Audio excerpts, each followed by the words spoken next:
Assalamualaikum warahmatullahi wabarakatuh. Perkenalkan, nama saya Eri Nurjana dari kelas 11 IPS 2. Di sini saya ingin menjelaskan materi tentang Sultan Agung Hanyokorokusumo.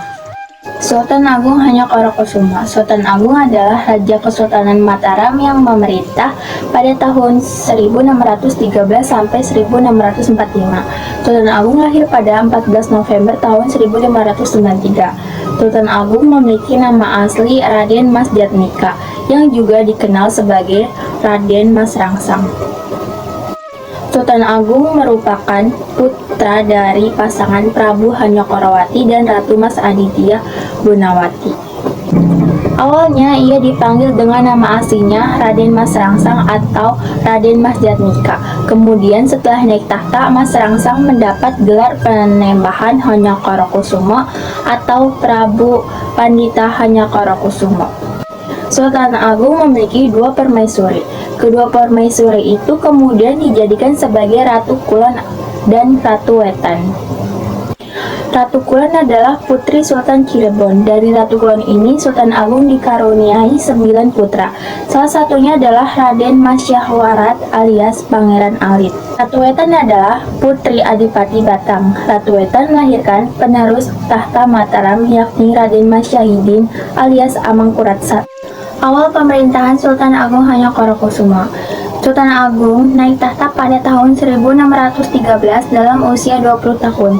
Sultan Agung dikenal sebagai salah satu raja berhasil membawa kerajaan Mataram Islam mencapai puncak kejayaan pada tahun 1627. Tepatnya setelah 14 tahun Sultan Agung memimpin kerajaan Mataram Islam.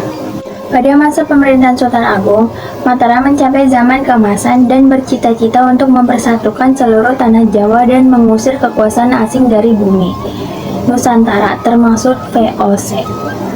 Perlawanan terhadap VOC di Batavia 1628 sampai 1629. Alasan Sultan Agung merencanakan perang Batavia yaitu 1. Tindakan monopoli yang dilakukan oleh VOC.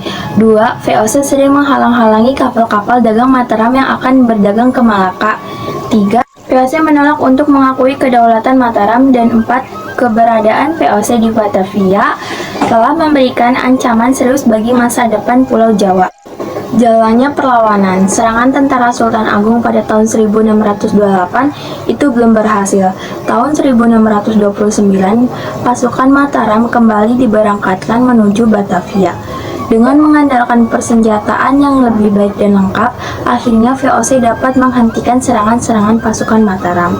Pasukan Mataram semakin melemah dan akhirnya ditarik mundur kembali ke Mataram. Dengan demikian, serangan Sultan Agung yang kedua ini juga mengalami kegagalan. Akhir perlawanan, upaya Sultan Agung mengalami kegagalan disebabkan oleh 1. Persiapan makanan dibakar oleh Belanda. 2. Terjadinya wabah penyakit di kalangan tentara. 3. Persenjataan yang tidak seimbang. Dan 4. Jarak Mataram ke Batavia jauh sekali dan cukup melelahkan sehingga pertahanan Mataram kurang memandai.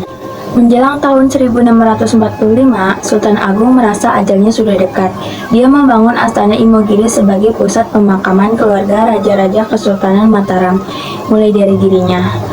Sultan Agung juga menulis serat sastra Geding Tuntunan Hidup Tra Mataram.